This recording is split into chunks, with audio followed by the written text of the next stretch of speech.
I want to take you back to a couple of years ago when I was scrolling back through some photos from when I took my kids to Chiefs training camp.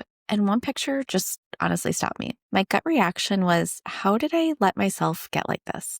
I didn't even think I looked that bad, but in the photo, my face and my body and everything looked rounder than I thought it was. And I didn't even recognize myself. So if you've ever had a moment like that where a photo shows a version of yourself that you didn't see in the mirror, I get it because that was mine. And what finally shifted for me wasn't necessarily eating less or chasing perfection. It was really learning how to fuel my body for my goals and pairing that with the mindset of consistency over time and definitely over perfection.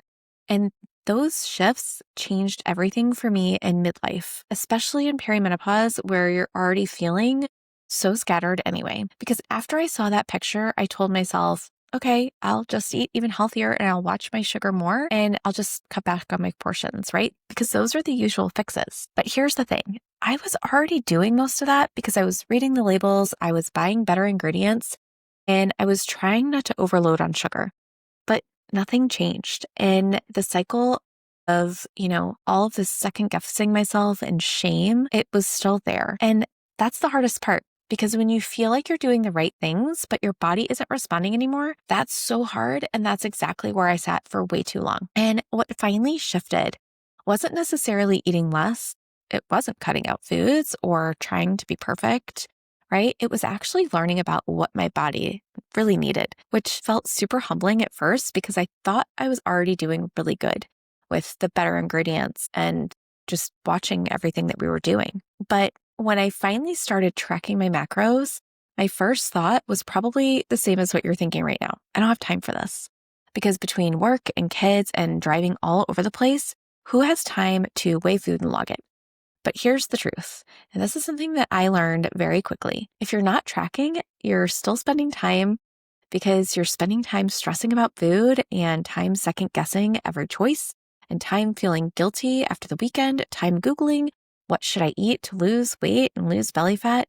And all of that costs you way more energy than knowing where you started. And so for me, the eye opener wasn't realizing how far off I was. It was, I thought I was eating balanced. But once I actually started measuring my food and started tracking it, once I understood what portion sizes were, it was not where I thought it was. My olive oil drizzle and my nuts, those things were adding up to way more healthy fats that you need, but way more than I should have been eating. And I wasn't eating nearly enough protein. I thought I was getting enough because most women think that they are eating enough protein. But it was no wonder I was hungry all the time and I would be exhausted in the afternoon because at the end of the day, in your 20s, you can kind of wing it, right?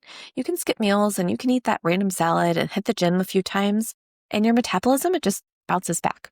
But when you're in your 40s and perimenopause hits and your hormones, they just don't play like that anymore. Because if you're actually underfueling your body's going to notice. And if you're skimping on protein, your body's going to notice. So it's not about having more discipline and, not being able to say no to that cake, right? It's more about your biology. And that's really why macros actually matter, right? Not because I wanted to hit my perfect numbers every single day, because I didn't. And sometimes I still don't. Actually, most days it's not perfect because it can never necessarily be perfect. But what it did do is it gave me the clarity that I needed, right? Am I giving my body enough fuel to feel good, to support my fat loss and show up for myself, right?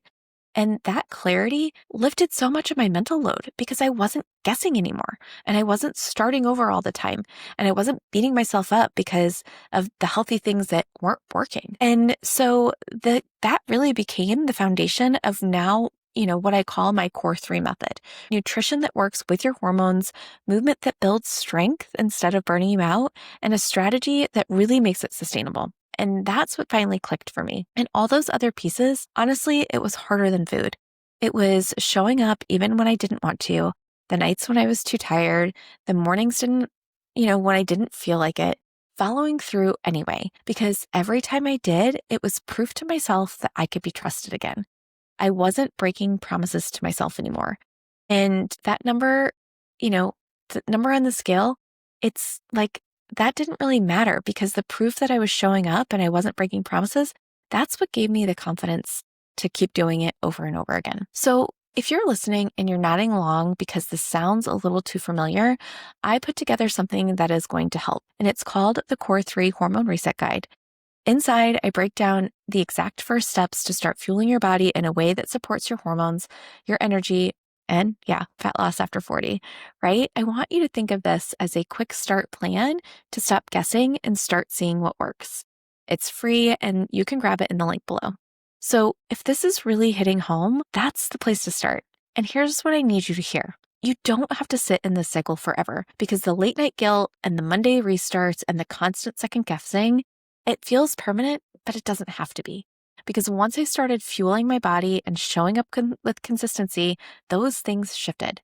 And I don't mean I live in some sort of perfect routine or never have busy, messy days, because I still do. I'm a mom with 3 boys that are crazy busy, but now I know exactly what I have to come back to, right? I don't spiral if I go have ice cream with my kids, and I don't panic when I miss a workout, because the Core 3 gives me my anchors: how to eat, how to move, and how to keep going even when life is super loud. And that's the thing. It's never about not failing or falling down again. But because when you do, it's really about knowing how to get back up without having to feel like you're starting over all the time. So if you've been stuck in that spinning loop, I want you to know that you're not alone and you don't have to stay there. In my next video, I'm going even deeper, and I'm going to show you that 3 mistakes I used to make on my busiest carpool days and what to do instead. So you can see exactly how this works in real life. You can watch it right here.